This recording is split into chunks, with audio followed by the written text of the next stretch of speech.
Praise the Lord. Hallelujah. Praise the Lord. Hallelujah.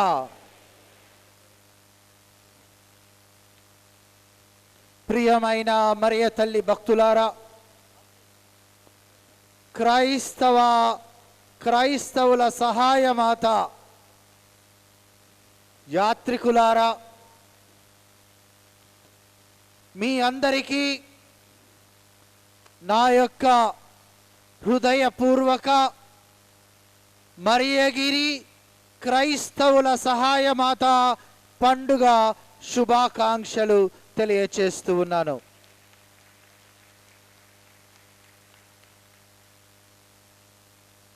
ఈ రోజు నాడు మన తల్లి అయిన క్రైస్తవుల సహాయమాత ఎంతో ఆనందపడుతూ ఉంది. ఎందుకంటే మీరందరూ కూడా తాను నిర్మించినటువంటి మరియ తల్లి తనంతట తానుగా నిర్మించినటువంటి ఈ మండపంలో మిమ్మల్ని చూసి, ఆ నిండుతనాన్ని చూసి, నా యొక్క కుమారులు కుమార్తెలు నన్ను చూడటానికి ఇక్కడికి వచ్చారే అని ఆ తల్లి హృదయం ఆనందముతో పొంగిపోతూ ఉంది. శ్రీకాకుళం మేత్రాసనం ఆవిర్భవించి 30 సంవత్సరాలు అయింది. ఈ 3 దశాబ్దాలు ఈ మేత్రాసనాన్ని తన పాలనలో ప్రేమలో పొందుపరిచి మన మేత్రాసన పాలక పునీతురాలుగా ఈ పీఠాన్ని ముందుకు నడిపిస్తూ ఈనాడు ఒక అందమైన విశ్వసనీయమైన పీఠంగా తీర్చిదిద్ది ఎంతో మంది గురువులను కన్యకామణులను తన కుమారుని సేవకులుగా పిలుపునందుకునేటట్లు అనుక్షణము అనునిత్యము కనులార్పకుండా కునకకుండా నిదురపోకుండా అన్ని వేళలా ఎల్లవేళలా మనందరికీ దగ్గరగా ఉంటూ ఆలిస్తూ పాలిస్తూ ప్రేమిస్తూ మన మనవులను ఆలకిస్తూ మన విన్నపాలని వినుకుంటూ మన సాధక బాధలలో తాను కూడా భాగస్థురాలై మన కన్నీటిని తుడిచివేస్తూ మన మనసులను ఊరటిస్తూ ఆత్మీయతతో అనురాగముతో తన ప్రేమ రెక్కల క్రింద మనల్ని భద్రపరుస్తూ ఒక అమ్మగా క్రైస్తవుల సహాయ మాతగా మన మేత్రాసన పాలకీగా ఈ 30 సంవత్సరాల ఈ విశ్వాస ప్రయాణాన్ని ఫలప్రదం చేస్తూ ఈనాడు మనందరినీ దీవిస్తూ ఆశీర్వదిస్తూ మన తల్లికి ఆశీర్వదిస్తున్న మన తల్లికి మన మేత్రాసన తరపున మీ అందరి తరపున మన మరయగిరి భక్తుల తరపున సహస్రాభివందనాలు కృతజ్ఞతలు తెలియచేస్తూ ఉన్నాను.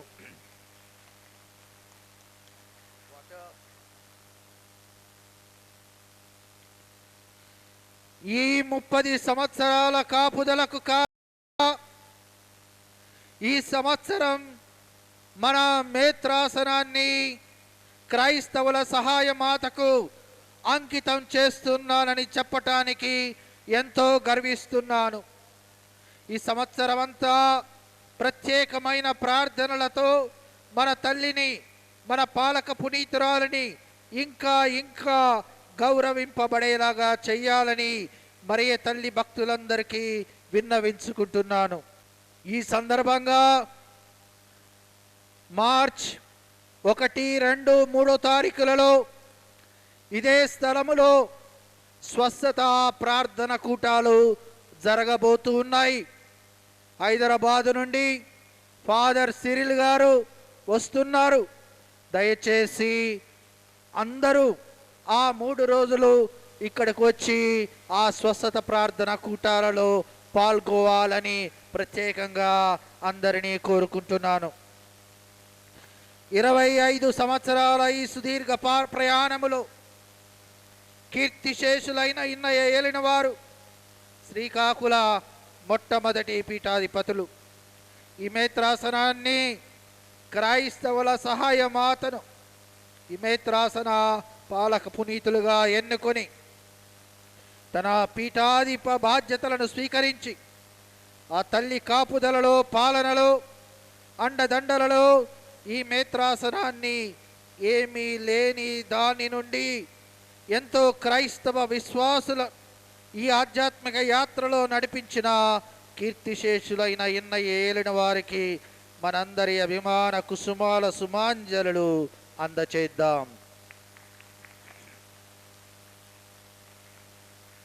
ఈ సంవత్సరం మన మేత్రాసనం క్రైస్తవుల సహాయమాతకు అంకితం చేయబడినటువంటి శుభ సందర్భంలో ఒక ప్రత్యేకమైనటువంటి ప్రార్థన చేయబడింది.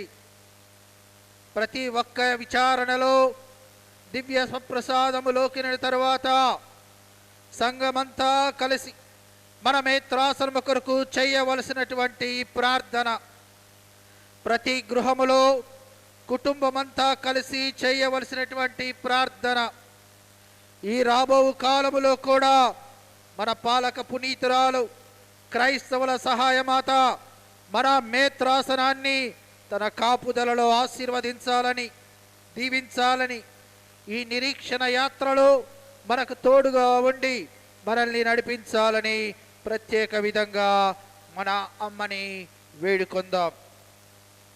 చరిత్రని ఒక్కసారి తిరగేసి చూచినట్లయితే 345వ సంవత్సరములో పునీత జాన్ క్రిసోస్టమ్ గారు తన యొక్క ప్రసంగములో ఈ క్రైస్తవుల సహాయమాతనే పిలుపుని ఉపయోగించారని తెలుస్తుంది.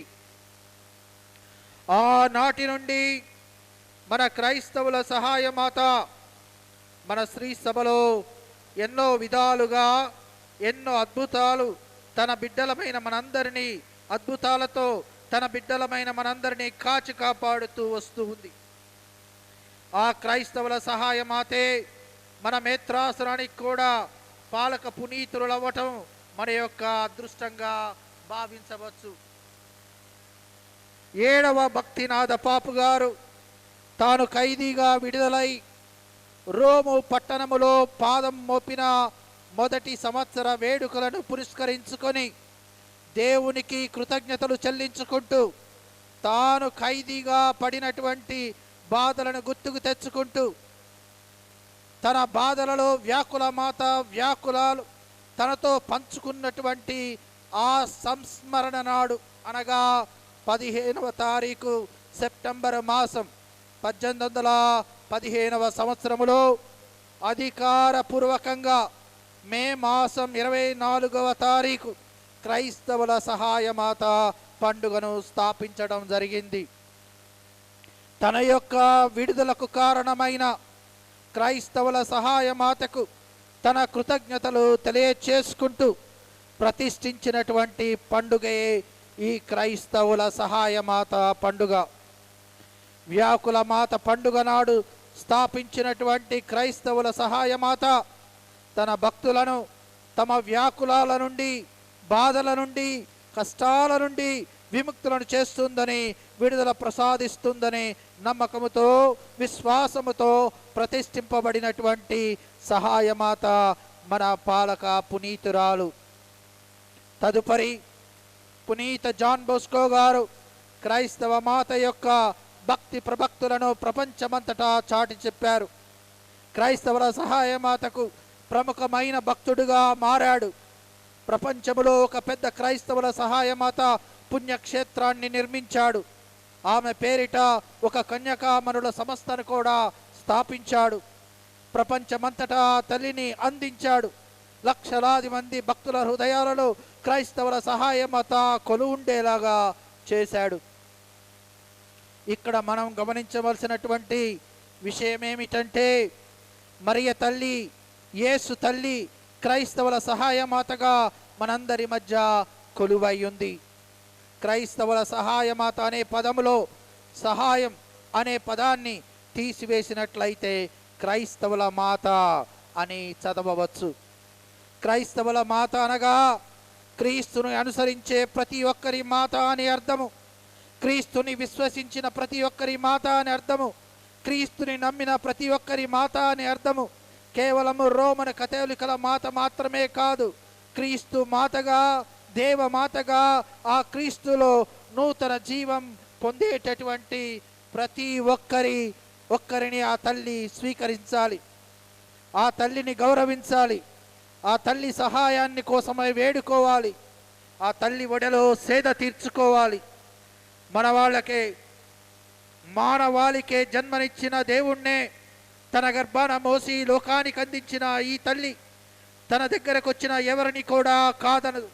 ఆశతో ఎదురొచ్చిన ఎవరొచ్చినా కానీ, క్రైస్తవులే కానీ, క్రైస్తవేతరులే కానీ, ఆ తల్లి సహాయం కోసం వచ్చిన ప్రతి ఒక్కరిని ఆదరించి ఆశీర్వదిస్తుంది, తన హక్కున చేర్చుకుంటుంది.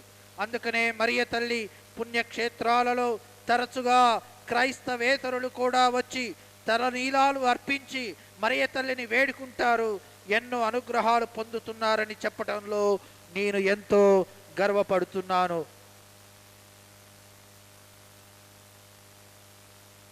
ఈ 30 సంవత్సరాల కాపుదలకు మరియ తల్లి కృతజ్ఞతా భావముతో గౌరవప్రదంగా ఈ సంవత్సరాన్ని క్రైస్తవుల సహాయమాతకు అంకితం చేస్తూ, ఇదే పండుగలో ప్రతి విచారణకి ఒక మరియ తల్లి క్రైస్తవుల సహాయమాత స్వరూపాన్ని బహుకరించాలని ఆశపడ్డాను.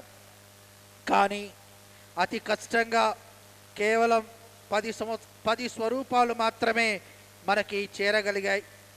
పూజానంతరం ఈ స్వరూపాలని కొన్ని విచారణలకు ఇవ్వబోతున్నాం. మిగతా విచారణలకు మే 24వ తారీఖు క్రైస్తవుల సహాయమాత పండుగ నాడు ఇస్తాము. ఈ స్వరూప బహుకరణకు కారణమేమిటి? మొట్టమొదటిగా, ఇన్ని వసంతాలు మనల్ని కాచి కాపాడి రక్షించినది ఆ తల్లేనని మన మేత్రాశ్రమంలో అందరికీ తెలియాలి. ప్రతి విచారణలో క్రైస్తవుల సహాయమాత వెలువడాలి. ప్రతి విశ్వాసి ఆ తల్లి ఆశీస్సులు పొందాలి, ఆ తల్లిని చూడాలి, ఆ తల్లితో సంభాషించాలి, ఆ తల్లిని గురించి ఇంకా ఎక్కువగా తెలుసుకోవాలి, ఆ తల్లిని ప్రేమించాలి, ఆ తల్లి యొక్క ప్రేమను, వాత్సల్యాన్ని చవిచూడాలి, ఆ తల్లికి ప్రార్థన చేయాలి, ఆ తల్లికి తగిన కుమార్తె కుమారులుగా జీవించాలి, ఆ తల్లి చూపించిన మార్గములో నడవాలి. ఈ యొక్క స్వరూప బహుకరణకు రెండవ ముఖ్యమైన కారణం ఏమిటంటే, శిలువ మీద వ్రేలాడుతున్నటువంటి యేసు తాను ఎంతగానో ప్రేమించినటువంటి శిష్యుడిని చూసి అతనితో పలికినటువంటి పలుకులు. ఇదిగో నీ తల్లి. యోహాను సువార్త 19వ అధ్యాయం 26వ వచనాన్ని చూసినట్లయితే ఇలాగా చదువుకోవచ్చు. తన తల్లియు తాను ప్రేమించిన శిష్యుడును దగ్గర నిలుచుంచుట చూచి యేసు తన తల్లితో, స్త్రీ, ఇదిగో నీ కుమారుడు అనెను. ఆ తరువాత శిష్యునితో, ఇదిగో నీ తల్లి అనెను. శిష్యుడు ఆ గడియ నుండి ఆమెను స్వీకరించి తన సొంత ఇంటికి తీసుకొని పోయెను. మరియ తల్లిని మన తల్లిగా పొందాలి అనంటే మనము కూడా ఆ శిష్యుని వలె ఆ సిలువకు అతి సమీపంగా ఉండాలి. యేసు పాదాల చెంత చేరాలి, యేసు పడిన కష్టాలు చూడాలి, యేసు రక్తపు ధారలతో కడగబడాలి, మన విశ్వాస నేత్రాలు తెరవబడాలి. పునీత యోహాను గారికి ఒకవైపు భయంతో బిక్కుబిక్కుమనుకుంటున్నా తన రక్షకుడి మీదున్న ప్రేమతో తాను యేసు ఆఖరి క్షణాల వరకు అనుసరించాడు. యేసు తల్లిని తన తల్లిగా పొందగలిగాడు. కానాపల్లి నుండి కలవరి కొండ వరకు మరియ తల్లి తన తనయుణ్ణి వదిలిపెట్టలేదు. తన తనయుడు అందించిన ఆఖరి మాటకు వీలునామాకు తాను బద్దురాలైపోయింది. ఆనాడు కానాపల్లిలో యేసు మరియ తల్లితో, స్త్రీ, నీకేమి నాకేమి, నా గడియ ఇంకా రాలేదని చెప్పి కూడా నీటిని ద్రాక్షారసంగా మార్చి ఆ తల్లికి విధేయుడయ్యాడు. ఇదే తాను ఎదురు చూస్తున్నటువంటి తన రక్షణ ప్రణాళికలో ఒక ముఖ్యమైనటువంటి గడియ. అంతా సమాప్తమైనదని చెప్పకముందు చేసినటువంటి అప్పగింతలు తన తల్లిని మన తల్లిగా అందించటం, దైవమాతను మన మాతగా రూపొందించటం, సిలువ క్రింద నిలబడి వేలాడుతున్న యేసును చూసే ప్రతి వాడు వినవలసినటువంటి మాటలు, ఇదిగో నీ తల్లి. ఆ తల్లిని పొందాలి అని అంటే వేరే మార్గము లేదు, పునీత యోహాను గారి మార్గము తప్ప. సిలువని వదిలి మరియ తల్లిని పొందలేము, సిలువ చెంత చేరక మరియ తల్లిని చూడలేము. ఈనాడు మనందరం కూడా ఆ సిలువ చెంత ఉన్నామని అనుకోవాలి. యోహాను గారిలాగే మనము కూడా సిలువ పాదాల చెంత నిలబడి ఉన్నామని అనుకోవాలి. అనుకోవటమే కాదు, ఆ ప్రయాణానికి సిద్ధపడాలి. ఆ సిలువ పాదాల చెంత మాత్రమే మరియ తల్లి మన తల్లిగా పొందగలం. ఏ క్షణమైతే యేసు ఇదిగో నీ తల్లి అని అన్నాడు, ఆ గడియలోనే తన తల్లిని స్వీకరించి తన సొంత ఇంటికి తీసుకుని వెళ్ళెను.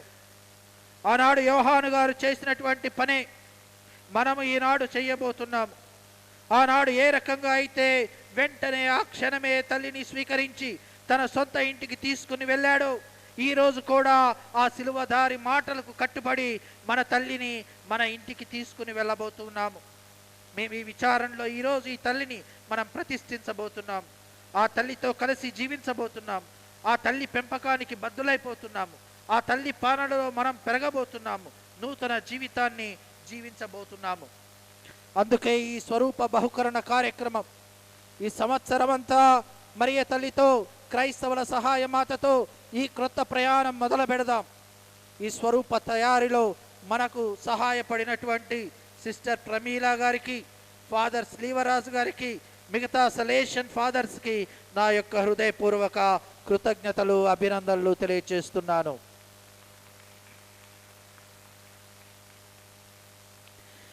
ఈ 30 సంవత్సరాల మేత్రాసన ఆధ్యాత్మిక ప్రయాణాన్ని పురస్కరించుకొని మన పాలక పునీతురాలైన క్రైస్తవుల సహాయమాత గౌరవార్థమై ఇదిగో నీ తల్లి అనే ఆడియో సీడియో సిరీస్లో ప్రారంభించబోతున్నామని చాలా గర్వంగా చెప్పబోతున్నాము. ఈ పూజానంతరం ఇదిగో నీ తల్లి మొదటి సంపుటి విడుదల చేయబోతున్నాం. ఈ సీడీ పాటల రచనలో నాతో పాటు పాలు పంచుకున్న మోన్సిన్యూర్ దూసి దేవరాజు గారికి, సంగీత దర్శకుడైన మిస్టర్ సురేష్ బాబులకు నా యొక్క హృదయపూర్వక అభినందనలు తెలియజేస్తున్నాను.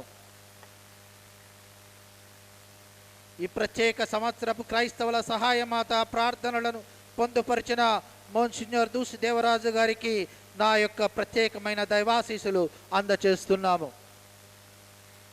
మన క్రైస్తవుల సహాయం మాతలో ఉన్నటువంటి ప్రత్యేకత ఏమిటి? దేనికోసమై మనం ప్రత్యేకంగా ఆ తల్లిని ప్రార్థించాలి? మొట్టమొదటిగా మనం చేయవలసినటువంటి ప్రార్థన ఏమిటంటే, శ్రీ సభను సాతాను శోధనల నుండి విడుదల చేయాలని, శ్రీ సభలో పనిచేసేటటువంటి వారిని పాపపు దాస్యం నుండి దూరం చేయటానికి ప్రార్థన చేయాలి.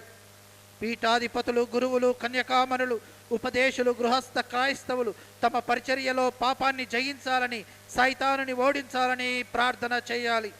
పాపపు జీవితంలో కొట్టుమిట్టాడుతున్న క్రైస్తవ విశ్వాసులకు విడుదల కోసమే మనం ప్రార్థన చేయాలి. మనందరం కూడా మధ్యలోనే ఆగిపోకుండా ఆ శిలవనాథుడికి సమీపంగా ఉండేటట్లు ప్రార్థన చేయాలి. మన ఆధ్యాత్మిక జీవితాలను నాశనం చేస్తున్నటువంటి ఆ జిత్తుల మారి సర్పంని చంపివేయాలని ప్రార్థన చేయాలి. ఎన్నో కుటుంబాలని కూల్చివేస్తున్న ఆ డబ్బు పిశాచిని పిసికి పారేయాలని ప్రార్థన చేయాలి.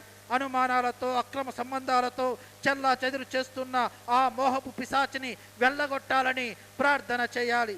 పదవి వ్యామోహంతో కొట్టుకు చస్తున్న ప్రజానికాన్ని కాపాడమని వేడుకోవాలి. అస్వస్థతతో, అనారోగ్యంతో జీవితాల మీద ఆశలు వదిలేసిన వారి జీవితాలను తిరిగి చిగురింప చేయాలని ప్రార్థన చేయాలి. అమాయకుల జీవితాలతో ఆడుకుంటూ మాయాలోకంలోనికి నడిపించి మోసం చేస్తున్న నరక దళాల నుండి రక్షింపబడాలని ప్రార్థన చేయాలి. ఈ లోకయాత్రలో మన శ్రీసభ ఒక నిరీక్షణ యాత్రికులు పరలోక ప్రయాణములో వచ్చే అడ్డంకుల నుండి రక్షించమని ప్రార్థన చేయాలి. వీటన్నిటి నుండి మనం ఛేదించుకొని రావాలంటే మనకు కావాలి మన క్రైస్తవుల సహాయమాత అండదండలు. మనతో కలిసి నడవాలి మన క్రైస్తవుల సహాయమాత. ఈ ప్రయాణములో మన సిరుసభను విడదీసి ముక్కలుగా చేయాలని ప్రయత్నము చేస్తున్న లూసిఫర్ అనుచరుల నుండి కాపాడమని ప్రార్థన చేయాలి. రెండవదిగా మన తల్లికి మనం చేయవలసినటువంటి ప్రార్థన ఏమిటంటే, ఆనాడు ఏ రకంగా అయితే 7వ భక్తినాథ పాప్ గారిని నపోలియన్ బోనపార్టీ నుండి 5 సంవత్సరాల చెరసాల జీవితం నుండి విడుదల చేసిందో, అదే రకంగా ఈనాడు కూడా శ్రీ సభకు వ్యతిరేకంగా పనిచేస్తున్నటువంటి దుష్ట శక్తుల నుండి కాపాడమని ప్రార్థన చేయాలి. శ్రీ సభను కూల్చివేయాలని కుతంత్రాలు చేస్తున్నటువంటి క్రైస్తవ విరోధుల నుండి రక్షించమని ప్రార్థన చేయాలి. మతోన్మాదుల నుండి మనల్ని దూరం చేయాలని ప్రార్థన చేయాలి. క్రైస్తవ పరిచర్యలకు అడ్డుగోడలుగా నిలబడ్డ దుర్మార్గుల మనసులు మార్చివేయాలని ప్రార్థన చేయాలి. మతం పేరిట అమాయకుల జీవితాలను కోస్తున్న నరరూప రాక్షసుల బారి నుండి రక్షించమని వేడుకోవాలి. యుద్ధాలను ప్రకటిస్తూ దేశాలను కబలిస్తున్నటువంటి స్వార్థపూరిత దేశ నాయకులు మారాలని ప్రార్థన చేయాలి. మన తల్లిని వేడుకోవాలి. మన కోసమై మరి ఒక్కసారి దిగురమ్మని కోరుకోవాలి. ఇటువంటి ప్రార్థనలు ఇక్కడ నిరంతరం జరగాలనే, మన మేత్రాసనం ఆధ్యాత్మిక వరవడిలో ఊగిసలాడాలనే ఇంత వ్యయాన్ని వెచ్చించి నిర్మించినటువంటి ఈ ప్రార్థనా మండపం, the socio spiritual multipurpose shelter. ఇది కేవలం ఆధ్యాత్మిక కార్యక్రమాలకు మాత్రమే కాదు, ప్రార్థనా కూటాలకు మాత్రమే కాదు, పెళ్లిలకు పేరంటాలకు మాత్రమే కాదు, మన శ్రీకాకుళం వరదలకు పుట్టినిల్లు అని మర్చిపోవద్దు. గతంలో ఎన్ని తుఫానుల తాకడికి మన జిల్లా అంచులు వరదలలో కొట్టుకుపోయాయి. అటువంటి సమయాలలో కొంతమంది పేద ప్రజలు ఇల్లు కొట్టుకుపోయి వారు తలదాచుకోవటానికి స్థలం లేకుండా రోడ్డు మీద పడిపోయారు. అటువంటి బాధితులకు కనీసం కొన్ని రోజులైనా ఆశ్రయం కలిగించాలనే ఉద్దేశంతో కూడా ఈ బాధితుల నిలయాన్ని నిర్మించటం జరిగింది. ఈ ప్రణాళికని అమలు పరచటానికి నాతో సహకరించినటువంటి నా మేత్రాసన సలహా మండలికి నా యొక్క హృదయపూర్వక కృతజ్ఞతలు, అభినందనలు తెలియచేస్తూ ఉన్నాను. ఈ మహానిర్మాణములో ఎన్ని ఇక్కట్లు వచ్చినా, ఆటుపోటులు ఎదుర్కొన్నా, అవరోధాలు అడ్డుకున్నా, ఎక్కడ ఎవరికి లొంగకుండా పట్టు వదలని విక్కమాత్రుడి వలె కార్యదీక్షతో, అంకిత భావముతో అనుకున్న దానికంటే అద్భుతంగా కేవలం 5 మాసాలలోనే ఈ మండపాన్ని తన నిర్మాణ చాతుర్యముతో మనకు అందచేసిన శ్రీ స్టీఫెన్ సుబ్బారావు గారికి మన మేత్రాసనము తరపున నా యొక్క హృదయపూర్వక అభినందన సుమాంజలు, కృతజ్ఞత మాలను సమర్పించుకుంటున్నాను. తన మీద మాకున్న వాత్సల్యాన్ని వెల్లడిపరచటానికి, తన అంకిత భావాన్ని గుర్తిస్తూ ఈ పూజానంతరం అతనికి చేసే సన్మానములో మన మేత్రాసనం అతనికి నిర్మాణ చతుర అనే బిరుదుతోని సత్కరించబోతుందని చెప్పడానికి ఎంతో ఆనందిస్తున్నాను. మరియ తల్లి బైబిల్ గ్రంథములో ఎక్కడ సహాయమాతగా కనిపిస్తూ ఉంది. లూకాసు వార్త 1వ అధ్యాయం 39వ వచనములో, ఆ దినములలో మరియమ్మ యూదాసీమలో పర్వత ప్రాంతమున గల ఒక పట్టణమునకు త్వరితముగా ప్రయాణమైపోయెను. ఆమె జకరియా ఇంటిలో ప్రవేశించి ఎలిజబెత్తమ్మకు వందన వచనాలు పలికెను. మరియమ్మ 3 మాసములు ఎలిజబెత్తమ్మతో ఉండి పిమ్మట తన ఇంటికి తిరిగిపోయెను.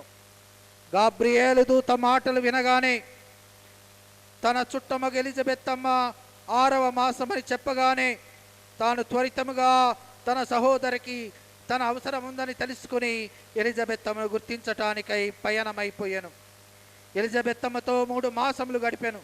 ఎలిజబెత్తమ్మకు తన లాంటి ఆడవారి సహాయం ఎంతైనా ఉంటుందని తెలిసి ఎవరూ అడగకుండానే తనంతట తానుగా ఆలస్యం చేయకుండా, రెండో ఆలోచన రానివ్వకుండా పరుగున ఎలిజబెత్తమ్మను దర్శించి తనకు తోడుగా ఉండి 3 మాసములు తనతో గడిపి తన ఇంటి పనులలో, వంట పనులలో చేదోడు వాదోడుగా ఉంటూ ప్రసవ కాలము వరకు తాను అన్ని విధములుగా సహాయం చేసి తిరిగి తాను ఇంటికి వచ్చెను. ఇక్కడ మరియ తల్లిని ఎవరు అడగకుండానే తనంతట తానుగా ఎలిజబెత్తమ్మ అవసరములో ఉందని గ్రహించి సహాయమాతగా అరుదించెను. రెండవ ముఖ్యమైన సంఘటన, బైబిల్ గ్రంథములో మరియ తల్లి మాతగా కనిపించేటటువంటి దృశ్యం కానాపల్లి పెళ్లిలో తరిగిపోయిన ద్రాక్షారసాన్ని తిరిగి తన కుమారుని ద్వారా పెళ్లి వారికి అందించటం. యోహాను సువార్త 2వ అధ్యాయం 3వ వచనం, అచ్చట ద్రాక్షారసం తక్కువ పడగా యేసు తల్లి వారికి ద్రాక్షారసము లేదు అని ఆయనతో చెప్పెను. ఈ సందర్భంలో కూడా మరియ తల్లిని ఎవరు అడగలేదు. కానీ తనంతట తానుగా ఆ పెళ్లిలో జరగబోయేటటువంటి ప్రమాదాన్ని గుర్తించి వెంటనే పెళ్లి వారికి ఎటువంటి అవమానము రాకుండా తన తనయుని ద్వారా సహాయం చేసిన సహాయమాత. తెలుగులో ఒక సామెత ఉంది, అడిగితేనే కానీ అమ్మాయిన అన్నం పెట్టదు అని అంటారు. కానీ మన క్రైస్తవుల సహాయమాత విషయములో మాత్రం ఇది భిన్నంగా చూస్తాం. ఈ తల్లి మనతో ఉంటే చాలు, మనం నోరు తెరిచేలోపే మన అవసరాలన్నీ తాను గుర్తించగలదు. గుర్తించటమే కాదు, వెంటనే మన అవసరాలను తీరుస్తుంది. తన మధ్యస్థ ప్రార్థనల వలన, తన మాట వలన, తన సహాయము వలన ప్రతి ఒక్కరికి అందుబాటులో ఉంటుంది. తన యొక్క సహాయానికి ఇంకొక ముఖ్యమైనటువంటి తార్కాణం ఏమిటంటే మరియగిరి క్రైస్తవుల సహాయమాత పుణ్యక్షేత్రం. ఈ యొక్క పుణ్యక్షేత్రాన్ని అభివృద్ధి చేయాలని కలలు కన్నాం. ఈ ప్రేషిత కార్యాలయాన్ని నూతనీకరించాలని ఆశపడ్డాం. మనం కన్న కలలన్నీ నిజమవుతాయా? మనం ఆశపడినవన్నీ మన చెంత చేరుతాయా? అనుకున్న సమయంలో, అనుకున్న రీతిలో తలపెట్టినటువంటి ప్రార్థనలన్నీ ఫలప్రదంగా నెరవేరబడుతున్నాయంటే అది కేవలం మన పాలక పునీతురాలైన క్రైస్తవుల సహాయమాత యొక్క ఆశీర్వాదమేనని నేను గట్టిగా నమ్ముతున్నాను. ఆ తల్లి మనతో పాటు ఉండి మనల్ని నడిపిస్తుందని నా విశ్వాసం. అటువంటి తల్లిని మనం గౌరవించుకోవటం మన బాధ్యత, మన కర్తవ్యం. ఆ తల్లి గొప్పతనాన్ని మన మేత్రాసనమంతా చాటి చెప్పుదాం. ఆ తల్లిని మన మనసులో స్వీకరించుదాం, మన జీవితాలలోనికి ఆహ్వానించుదాం, మన విచారణలో గౌరవించుదాం, మన మనవులని ఆ తల్లికి విన్నవించుకుందాం, మన మనసులని ఆ తల్లి నిలయంగా మార్చుకుందాం, ఆ తల్లితో కలిసి పయనించుదాం. ఈ పుణ్యక్షేత్ర అభివృద్ధికై చేయి కలిసి నడుద్దాం. ప్రియమైన మరియ తల్లి భక్తులారా, ఈరోజు నాడు ఈ దివ్య బలి పూజలో మీ అందరి కొరకై ప్రత్యేకంగా ప్రార్థన చేస్తున్నాం.